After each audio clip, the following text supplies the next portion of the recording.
সুপ্রিয় শ্রোতা, গল্প পাঠের আসর চ্যানেলে শুনতে যাচ্ছেন সুনীল গঙ্গোপাধ্যায় রচিত একা এবং কয়েকজন উপন্যাসটির 40তম পর্ব। আমি ওয়ারা করিম, সাথে থাকুন। যুদ্ধ শেষ হয়ে গেছে। হিরোশিমা নাগাসাকিতে অ্যাটম বোমা পড়েছে। হিটলার এবং নেতাজির বেঁচে থাকা বা মৃত্যু সম্পর্কে গুজবের অন্ত নেই। আজাদ হিন্দ ফৌজের বন্দীদের বিচার হবে লালকেল্লায়। বিজয় উৎসবের জন্য প্রত্যেক স্কুলে স্কুলে মিষ্টি বিতরণ করে লম্বা ছুটি দেওয়া হয়েছে।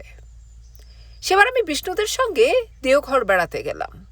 বিষ্ণুদের সঙ্গে আমাকে বেড়াতে যেতে দেওয়ার ব্যাপারে বাবার বরাবরই একটা আপত্তি ছিল, কিন্তু বাবা এখন আর জোর দিয়ে নিজের মতামত প্রকাশ করেন না। তাছাড়া বিষ্ণুদের সঙ্গে আমার এতই ঘনিষ্ঠতা হয়ে গেছে যে আপত্তি করার তেমন প্রশ্নই ওঠে না। বাবা আমাকে 20টা টাকা দিলেন আসবার সময়ে। দেওঘরের কম্পাস টাউনে বিষ্ণুদের কোনো আত্মীয়র বাড়ি। বাড়িখানা বিরাট, বাগানে অজস্র ডালিয়া, গোলাপ, ইউক্যালিপটাস ও আতা গাছ। এসেছেও বিরাট একটি দল। বিষ্ণুর মা, বাবা, রেনুর মা, ছোট কাকা, অংশু আর রেনু, 3 জন ঠাকুর চাকর। আমার আর বিষ্ণুর ম্যাট্রিক পরীক্ষার সামনেই আমাদের একটা আলাদা ঘর দেওয়া হয়েছে। সকালে সন্ধ্যায় আমাদের নিয়মিত পড়াশোনা করতে হবে। জীবনে মানুষকে অনেক পরীক্ষা দিতে হয়, কিন্তু ম্যাট্রিক পরীক্ষার চেয়ে শক্ত কিছু নেই। আমি পড়াশোনায় খুব একটা খারাপ ছিলাম না। ক্লাসে ওঠার পরীক্ষায় কোনোবারই তো আটকে যায়নি। তবু ম্যাট্রিক পরীক্ষার কথা ভাবলেই মনে হতো ফেল করব। এ যেন লটারি। কেননা আমাদের আগের বছরে জিমু তো ফেল করেছিল। জিমু তো আমার থেকে অনেক বেশি ঝকঝকে ছেলে। কত সুন্দরভাবে সাজিয়ে কথা বলতে পারে। ইংরেজি গল্পের বই পড়ে ডিকশনারি না দেখে। তবু সে অঙ্কে ফেল করেছিল। বিষ্ণুর অবশ্য আত্মবিশ্বাস বেশি। ও শুধু ফার্স্ট ডিভিশন পাবার কথা চিন্তা করে না, ও স্ট্যান্ড করার কথা ভাবে। পড়াশুনোয় বিষ্ণুর মনোযোগও অনেক বেশি। আমার মা আমাকে পড়াশুনোর জন্য ইদানিং প্রায়ই বকাবকি করতেন। কখনো কখনো বলতেন, বিষ্ণুকে দেখে শিখতে পারিস না, ওর পা ধোয়া জল খা। অথচ বিষ্ণুর চেয়ে যে আমি অঙ্ক ভালো জানি সে কথা কেউ জানে না। চমৎকার হালকা সব দিন, বাতাসে ধুলোবালি নেই, আকাশ নীল। রাস্তা দিয়ে হাঁটবার সময় নাকে আসে শুকনো পাতার সুগন্ধ। ভোরবেলা উঠে বাড়ি শুদ্ধ সবাই বেড়াতে যায়। এটা বিষ্ণুর বাবা একেবারে নিয়ম করে দিয়েছিলেন স্বাস্থ্যের কারণে। স্বাস্থ্যকর জায়গায় বেড়াতে এসে রোজ না হাঁটলে শরীর ভালো থাকে না। বেশিরভাগ দিনই আমরা নন্দন পাহাড়ের দিকে যেতাম। কম্পিটিশন দিতাম কে আগে উঠতে পারে। প্রচণ্ড দৌড়দৌড়ি করে ওপরে উঠে হাঁপাতাম। আমাদের আরাম দেবার জন্য আকাশ তখন ঠান্ডা সুবাতাস পাঠিয়ে দিত। দূরের ধানক্ষেত হলুদ সবুজ শতরঞ্জির মতন। নন্দন পাহাড়ের ওপরটায় দাঁড়ালে দূরে একদিকে দেখা যায় ডিগোরিয়া পাহাড়, আরেকদিকে ত্রিকুট। এই 2 পাহাড় সম্পর্কে আমরা কত রকম গল্প শুনতাম। ডিগোরিয়া পাহাড়ে নাকি কেউ কখনো উঠতেই পারে না। ভারতীয়দের তৈরি প্রথম বোমা পরীক্ষার জন্য ফাটানো হয়েছিল ওই পাহাড়ে। যে বাঙালির ছেলেটি বোমা নিয়ে গিয়েছিল সে সেই বিস্ফোরণে মারা যায়, কিন্তু তার দেহটাও অদৃশ্য হয়ে যায়। এই গল্প বললেন বিষ্ণুর বাবা। ডিগোরিয়ার তুলনায় ত্রিকুট পাহাড় বেশি উঁচু হলেও মানুষ উঠতে পারে। একদিন বিষ্ণু আর আমি 2খানা সাইকেল নিয়ে ঘুরে এলাম ত্রিকুট পাহাড়। অংশু সাইকেল চালাতে জানে না। আমরা ওকে পেছনে ক্যারি করবার চেষ্টা করেছিলাম, কিন্তু পাহাড়ি রাস্তায় একজনকে পেছনে বসিয়ে সাইকেল চালানো অসম্ভব। তাই ওকে নামিয়ে দিয়ে গেলাম। অংশু কথা বন্ধ করে দিল আমাদের সঙ্গে। কোনো গাইড সঙ্গে না নিয়েই ত্রিকুট পাহাড়ের একটা চূড়োয় উঠেছিলাম বিষ্ণু আর আমি। আমাদের অভিযাত্রী হবার সেই প্রথম পদক্ষেপ। বিষ্ণু দারুণ উৎসাহ পেয়েছিল, কিন্তু পাহাড়ের অনেক উঁচুতে এক পাল মোষ দেখে আমি একটু হতাশ হয়েছিলাম। প্রথমে ভেবেছিলাম বুনো মোষ, পরে দেখলাম সঙ্গে রাখাল রয়েছে। যে পাহাড়ে মোষরাও উঠতে পারে সেই পাহাড়ে অভিযান করার কৃতিত্ব কোথায়? প্রাতঃভ্রমণের পর বাড়িতে এসে জলখাবারের পর্ব। তারপর আমি আর বিষ্ণু পড়তে বসি। আমাদের দেখা দেখি রেনু আর অংশু বই খাতা নিয়ে আসে, কিন্তু ওরা নিচের ক্লাসে পড়ে বলে ওদের আমরা পাত্তা দিই না। তাড়া দিয়ে বলি, যা যা, এখানে বিরক্ত করিস না। দুপুরে খাওয়া দাওয়ার পর আমি আর বিষ্ণু বাড়ির মধ্যে থাকি না। বাগানে একটা ইউক্যালিপটাস গাছের নিচে আমরা আস্তানা বানিয়ে নিয়েছি। সেখানেই শুয়ে থাকি। শুকনো ইউক্যালিপটাস পাতা গুঁড়ো করে নাকের কাছে গন্ধ শুঁকি। আকাশের দিকে চেয়ে শুয়ে থাকতে থাকতে এত ভালো লাগে যে মন খারাপ হয়ে যেত। এ কথাও ঠিক যে তখন মাঝে মাঝে আমার খুব মন খারাপ হয়ে যেত। সে মন খারাপের আমি কোনো কারণই খুঁজে পাইনি। মা বাবাকে ছেড়ে থাকবার জন্য আমার মন খারাপ হবার কোনো প্রশ্নই ওঠে না। তখন আমার 15 বছর বয়স। তখনই মা বাবার সঙ্গে আমার একটু একটু করে দূরত্ব তৈরি হয়ে যাচ্ছে। বন্ধুদের সঙ্গে সময় কাটাতেই আমার বেশি ভালো লাগে। দেওঘরে বন্ধুদের সঙ্গে এত হইচইয়ের মধ্যেও আমার হঠাৎ হঠাৎ মন খারাপ লাগতো। ঘরের মধ্যে সবাই মিলে খুব গল্প করছে হয়তো, আমি এক ফাঁকে সেখান থেকে চলে যেতাম। বাগানে ঘুরতে ঘুরতে একটা বড় সাদা গোলাপ ছেড়ে নিয়ে ভাবতাম আমাদের দুঃখ দেবার জন্যই এই ফুলটা ফুটেছে। বিষ্ণুর ছোট কাকা সেই অবস্থায় আমাকে 2-1 বার দেখে ঠাট্টা করে বলতেন, আমাদের কবি মশাইয়ের কাণ্ড দেখো, কি হে বাদল কুমার, কবিত্ব একেবারে উথলে উঠল নাকি? আমি ওকে অনেকবার বলেছি যে আমার নাম বাদল কুমার নয়, বাদল রঞ্জন, কিন্তু সে কথা ওর মনেই থাকে না। সন্ধ্যের সময় বড়রা আলাদাভাবে বেড়াতে যেতেন, ছোটরা বাড়িতেই থাকবে, কিংবা ছোটরা দল বেঁধে বাইরে গেলেও 7টার মধ্যে ফিরতে হবে। সন্ধ্যের সময় আমাদের পড়াশুনো বিশেষ হতো না। তখন আমরা নানা রকম খেলাধুলোর উদ্ভাবন করতাম। ভূত সাজার খেলাটা ছিল আমাদের সবচেয়ে প্রিয়। রেনুর সাংঘাতিক ভূতের ভয়, আর ওকে ভয় দেখেই আমাদের বেশি মজা। খাওয়া দাওয়ার পর অনেক রাত জেগে গল্পের বই পড়তাম বিষ্ণু আর আমি। তখন আমরা বড়দের বইয়ের জগতে উত্তীর্ণ হয়েছি। বিষ্ণু শরৎ চাটুর্যে শেষ করছে। আমি ছিলাম ডিটেকটিভ গল্পের পোকা। দীনেন্দ্র কুমার রায়ের রহস্য লহরী সিরিজ, শশধর দত্তের মোহন সিরিজ একটার পর একটা গিলছি। মোহন রমাকে প্রায় বলতো, ভয়াতুরা কপতি আমার। কি যে ভালো লাগতো এই উৎপ্রেক্ষাটা। চুপি চুপি আমি এটা একটা কবিতাতেও ব্যবহার করে ফেলেছিলাম পর্যন্ত। বেশ তো কাটছিল দিন। এর মধ্যে আমার একটু জ্বর হলো, সামান্য জ্বর, আর কোনো অসুবিধা হয় না, শুধু শরীর ম্যাচ ম্যাচ করে। কিন্তু এতেই বাড়ি শুদ্ধ সবাই এমন ব্যস্ত হয়ে উঠলেন যে আমার খুব লজ্জা করতে লাগলো। এ সময় জ্বর হবার কোনো মানে হয়? কোনো ক্রমে জ্বরটা গা থেকে ঝেড়ে ফেলা যায় না।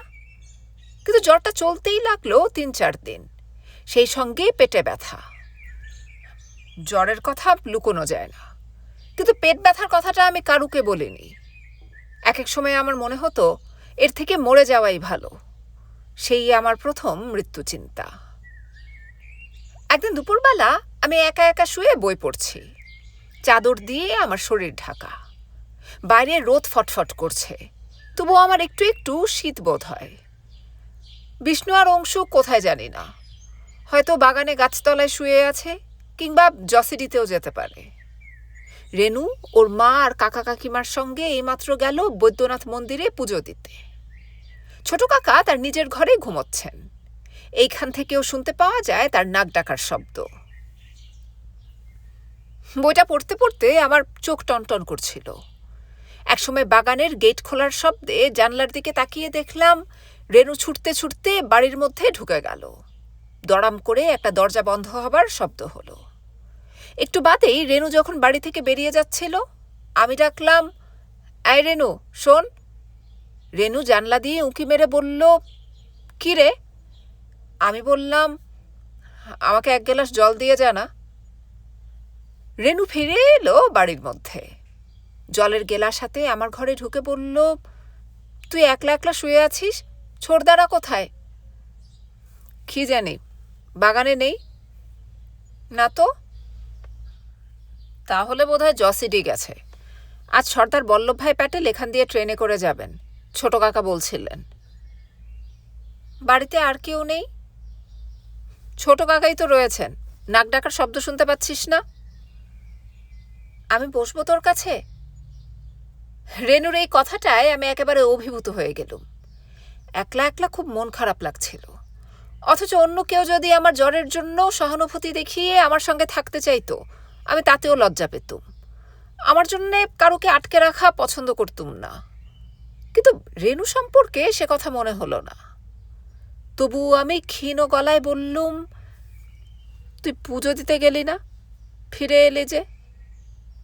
রেনু বলল, আগে একদিন তো গেছি, মন্দিরে বড্ড ভিড় হয়, আমার ভালো লাগে না। কয়েক বছর আগে রেনুর যখন ঘন ঘন অসুখ করত, তখন আমি ওর বিছানার পাশে বসে ওকে গল্পের বই পড়ে শোনাতাম। জানি না সে কথা রেনুর এখন মনে আছে কিনা। এই কয়েক বছরে রেনু অনেকটা বদলে গেছে। চোখে চশমা নেওয়ায় মুখখানা অন্যরকম দেখায়। মাথার কোঁকড়া চুল এখন কোমরের কাছ পর্যন্ত নেমেছে। এখনও ফ্রক পরে রেনু, কিন্তু দু একদিন শাড়ি পরতেও দেখেছি। আজ পরে আছে একটা গোলাপি রঙের ফ্রক।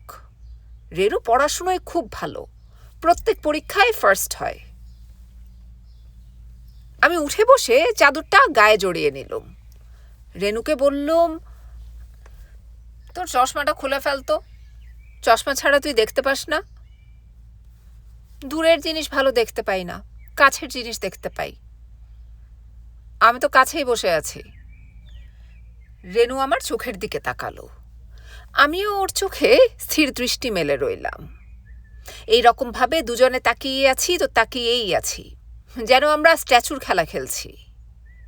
একটা জিনিস লক্ষ্য করলাম, রেনুর সঙ্গে কথা বলার জন্য আমি কথা খুঁজে পাচ্ছি না, অথচ অন্য সময় অনর্গল কথা বলি। এখন কিছু একটা বলতে গেলেই মনে হচ্ছে এটা বলা ঠিক হবে না। রেনুও তো কোনো কথা বলছে না। একটু বাদে বললাম, তুই শুধু শুধু আমার জন্য এখানে বসে রইলি, কাকিমাদের সঙ্গে গেলে কত কিছু জিনিসপত্র কেনাকাটি হতো। রেনু বলল, মোটেই আমি শুধু শুধু বসে থাকছি না, আমার ইচ্ছে হচ্ছে তাই বসে আছি। তোকে দেখে আমার মনটা ভালো হয়ে গেল। মন খারাপ ছিল বুঝি? তোকে দেখলেই আমার মন ভালো হয়ে যায়। সত্যি? ঠিক ঠাট্টার সুরে নয়। কথাটা বলতে গিয়ে রেনু একটু আড়ষ্ট হয়ে গেল। তারপর বলল, আমারও মাঝে মাঝে খুব মন খারাপ হয়ে যায়। কেন? কি জানি। আমি একটু চুপ করে থেকে বললাম, রেনু, তুই আর আমি সারা জীবন বন্ধু থাকবো, তুই রাজি আছিস? রেনু অন্যমনস্কভাবে বলল, আমাদের কখনো ঝগড়া হবে না, তুই যা বলবি আমি শুনবো, আমি যা বলবো তোকেও শুনতে হবে। রাজি? আমরা কেউ কারোর ওপর রাগ করতে পারবো না, রাগ করলেও ক্ষমা করে দেব আবার, তাই না? তুই শুধু বলছিস কেন? আর কিছু বলছিস না যে? তুই আমাকে কখনো ভুলে যাবি না? ভুলবো কেন? ভুলে যাওয়া কি সম্ভব নাকি? না, সত্যি করে বল, ভুলে যাবি কি না? বলছি তো, নিজের বুকে হাত দিয়ে বল। রেনু মাঝে মাঝে এরকম পাগলামি করে, কখন যে কোন কথাটা কি ভেবে বলে তার বোঝার উপায় নেই। আমরা দুজনে কাছাকাছি বসে আছি, সারা জীবন আমাদের দেখা হবে, এর মধ্যে আবার ভুলে যাবার কথা আসে কি করে? তবু রেনুর এই ধরনের পাগলামি আমার অসম্ভব ভালো লাগে। আমি ওর একটা হাত তুলে নিয়ে আমার মুখে বুলোতে লাগলাম। আমার জ্বরতপ্ত মুখে ওর হাতের স্পর্শ অসম্ভব ঠান্ডা লাগলো। আমি বললাম, রেনু, তোর হাতে কি সুন্দর গন্ধ। রেনু লজ্জা পেয়ে বলল, যা, আমি তোর গায়ে হাত বুলিয়ে দেব? না, আমার অসুখ সেরে গেছে। এখনও তো জ্বর রয়েছে। থাকুক। আমার মনে হলো রেনুর সমস্ত শরীরটা একটা অয়স্কান্ত মণি। কত ছেলেবেলা থেকে ওকে চিনি, অথচ আজ সব কিছুই অন্যরকম। আমি ঝুঁকে এসে রেনুর গালে, কপালে, গলায় চুমো খেতে লাগলাম। রেনু বিস্মিত হয়ে বলল, এ কি? তারপর একটু সরে গিয়ে জিজ্ঞেস করল, এগুলো কি খারাপ কাজ? আমি তীব্র গলায় বললুম, না। তুই কি করে জানলি? আমি ঠিক জানি। রেনু আবার কাছে এগিয়ে এসে বসল। আমি রেনুর গলা জড়িয়ে ধরলাম। আমার মনের মধ্যে একটা উথাল পাথাল চলছিল, আমি কি করছি নিজেই জানি না। রেনু আমার হাত সরিয়ে দিতে গেল, বলল, এটা কি খারাপ কাজ? না, তোকে কে বলেছে? আমি বইতে পড়েছি। যদি বইতে মিথ্যে কথা লেখে? বইতে কখনো মিথ্যে কথা লেখে না। তোর ভালো লাগছে না? কি জানি, তুই নিজে জানিস না। আমার অসম্ভব ভালো লাগছে। দেখ, কিন্তু এটা যদি খারাপ কাজ হয়? কখনো না। ইচ্ছে হলো রেনুকে আমার বুকে জড়িয়ে একেবারে পিষে ফেলি। রেনু অবাক হয়ে আমার মুখের দিকে তাকিয়ে রইল। একটু বাদে আমার কাছ থেকে পিছলে সরে গিয়ে গম্ভীরভাবে বলল, এটা নিশ্চয়ই খারাপ কাজ, আমি ঠিক জানি। না রেনু, শোন। কিচ্ছু শুনবো না। এটা খারাপ কাজ, এটা অসভ্য, আমি ঠিক জানি। রেনুর মুখে খানিকটা ভয় ও খানিকটা ছেলে মানুষই অহংকার মেশানো। সেই মুহূর্তে ওকে ভয়াতুরা কপতি আমার বলার খুব ইচ্ছে করছিল, কিন্তু লজ্জা পেলাম। রেনু চুল ঠিক করতে করতে বলল, খারাপ ছেলেমেয়েরা এসব অসভ্য জিনিস করে। তুই যদি এরকম আর কখনো করিস, তাহলে তোর সঙ্গে আমি মোটেই বন্ধুত্ব করতে চাই না। রেনু প্লিজ, চলে যাস না। তোর সঙ্গে আমি আজ আর কথা বলবো না। তারপর কয়েক ঘন্টা আমার যে কিভাবে কাটলো তার কেউ জানবে না। সন্ধ্যের পর আমি ঠিক করলাম, রেনুর চোখে আমি যখন ছোট হয়ে গেছি, তখন আর আমার বেঁচে থাকার কোনো মানে হয় না। শুধু এই কারণটুকু নয়, রেনুকে ছাড়িয়ে আমার বিষাদ আরও পরিব্যাপ্ত হয়ে গেল। আমার যাবতীয় মন খারাপ এক হয়ে মিলল। আমার বদ্ধমূল ধারণা হলো, আমার বেঁচে থাকার কোনো মূল্য নেই। এই পৃথিবীতে আমি অবান্তর। সেই রাত্রিরেই আমি আত্মহত্যার চেষ্টা করি। মরিনি যে তা বলাই বাহুল্য, না হলে পরে আরও দুবার আমি আত্মহত্যা করার সিদ্ধান্ত নিয়েছিলাম কি করে। সকালবেলা ঘণ্টাখানেকের জন্য ঘরের বাইরে আসা যায়। প্রাতকৃত্যের জন্য গোসলখানার বাইরে লাইন দিয়ে দাঁড়ায় আন্ডার ট্রায়াল বাবুরা। নানা রকম রসরসিকতা গুঞ্জরিত হয়। জেলের জীবন অনেকটা সহ্য হয়ে গেছে। কয়েকজনকে দেখা যায় চাতালে দাঁড়িয়ে ব্যায়াম করতে। প্রিয়লালবাবু একটি স্কুলের ড্রিল মাস্টার ছিলেন। তিনি এখানেও মাস্টারি ভঙ্গিতে অন্যদের সঠিক ব্যায়ামের নির্দেশ দেন। অবশ্য সোশ্যালিস্ট দলের ছেলেরা তখন আলাদা দাঁড়িয়ে থাকে। জাতিভেদের মতনই জেলখানার মধ্যে পার্টিভেদ খুব প্রবল। এক পার্টির লোক অন্য পার্টির কারোর সঙ্গে বেশি মেলামেশা করলে সেই নিয়ে রীতিমতন কানাকানি শুরু হয়ে যায়। যেমন প্রৌঢ় ধনঞ্জয়বাবুর সঙ্গে ইন্দ্রজিতের অন্তরঙ্গতা অনেকেই রীতিমতন খারাপ চোখে দেখছে। ধনঞ্জয়বাবু একটি দিনও ইন্দ্রজিৎকে না দেখে থাকতে পারেন না। ইন্দ্রজিৎ অসুস্থ হয়ে হাসপাতালে গেলে তিনিও অসুখের ছুতো করে কিংবা ইচ্ছে করে অসুখ বাঁধিয়ে হাসপাতালে গিয়ে তবে ছাড়লেন। তবে দুজন মানুষকে সবাই খাতির করে। বৃদ্ধ শর্মাজি ভোর হতে না হতেই ভজন গান শুরু করে দেন। তার গলা ভারী সুন্দর, একটার পর একটা গান গেয়ে চলেন। ওয়ার্ডার মেটরাও চুপ করে শোনে। দূরের ব্যারাক থেকে অনুরোধ আসে, শর্মাজি আরেকখানা, আরেকখানা। শর্মাজির কোনো ক্লান্তি নেই। শর্মাজি মুঙ্গের জেলার লোক, বাংলাও খুব ভালো জানেন। বেদ স্তোত্র থেকে শুরু করে রবীন্দ্রনাথের বহু গান তার জানা। এমন সঙ্গীত পাগল লোক কেন রাজনীতিতে সক্রিয়ভাবে জড়িয়ে পড়েছিলেন কে জানে। প্রায় প্রত্যেক দিন ভোরবেলায় তিনি শুরু করতেন এই গানটি দিয়ে, যুগ যুগান্তর তব তপবন পর কাতাহি ধরম বাখন। এই গানটা বহুবার শুনতে শুনতে অনেকেরই মুখস্থ হয়ে গেছে। রাজবন্দীদের মধ্যে যারা দেশকে মাতৃকা রূপে ধ্যান করে না, তাদেরও অনেককে গুনগুন করতে শোনা যায় এই গান। গানটি কার লেখা জিজ্ঞেস করলে শর্মাজি হাত উল্টে বলেন, জানি না। তাতেই অনেকের ধারণা হয় ওটি ওরই রচনা। রবীন্দ্রনাথের গানের মধ্যে তার প্রিয় গান একবার তোরা মা বলিয়া ডাক, জগত জনের শ্রবণ জুড়াক। আরেকজন মানুষ অতুল প্রসাদ রায়। কোনোদিন কেউ তার মুখে একটা অভিযোগের কথা শোনেনি। কোনোদিন কারুকে উপদেশ কিংবা ভর্ৎসনা করেননি। দীর্ঘদেহী পুরুষ, মাথার চুল কাঁচা পাকা।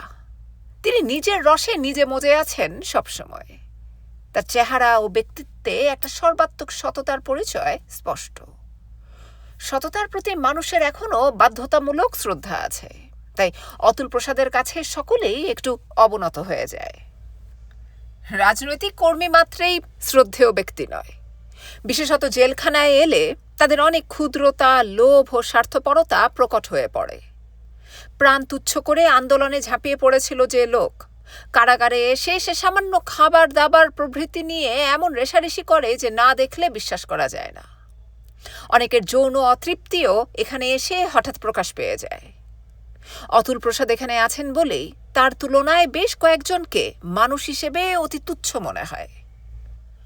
অতুল প্রসাদ রায় জেলের বাইরে রীতিমতন বড় দরের নেতা ছিলেন, বিপিসিসির সদস্য ছিলেন অনেক দিন, কিন্তু জেলে এসে যেন রাজনীতি একেবারেই ভুলে গেছেন। এখানে কয়েকটি দলের নিয়মিত স্টাডি সার্কেল বসে, অতুল প্রসাদ তাতে যোগ দেন না। কেউ এসে ডাকলেও উদাসীনভাবে হেসে বলেন, বুড়ো হয়ে গেছি, আমাদের দিন শেষ হয়ে গেছে, এখন নতুন নতুন ছেলেরা কাজের ভার নেবে। প্রত্যেক দিন ভোরবেলায় দেখা যায় তিনি চাতালের এক প্রান্তে যে কয়েকটি ছোট ছোট গাছ রয়েছে সেগুলোতে জল দিচ্ছেন, গোড়া নিড়িয়ে দিচ্ছেন। সেগুলো ফুল গাছও না, দামি কোনো গাছও না, নেহাতি আগাছা, তবু সেগুলির প্রতি তার অসীম ভালোবাসা। জেলখানার নিয়মকানুনের কড়াকড়ি এখন অনেকটা শিথিল হয়ে এসেছে। দেশে আর কোনো আন্দোলন নেই, অনেকদিন নতুন বন্দী আসে না। জেলখানার মধ্যে বন্দীদের গতিবিধি এখন আর তেমন নিয়ন্ত্রিত নয়। ছোট ছোট সেলের বদলে ব্যারাকের মতন বড় ঘরে একসঙ্গে অনেকে মিলে থাকে। নিঃসঙ্গতার শাস্তিটুকু অন্তত পেতে হয় না। লোহার শানকি হাতে নিয়ে আর দাঁড়াতে হয় না খাবারের লাইনে। সরকার এখন মাথাপিছু টাকা বরাদ্দ করে দিয়েছে।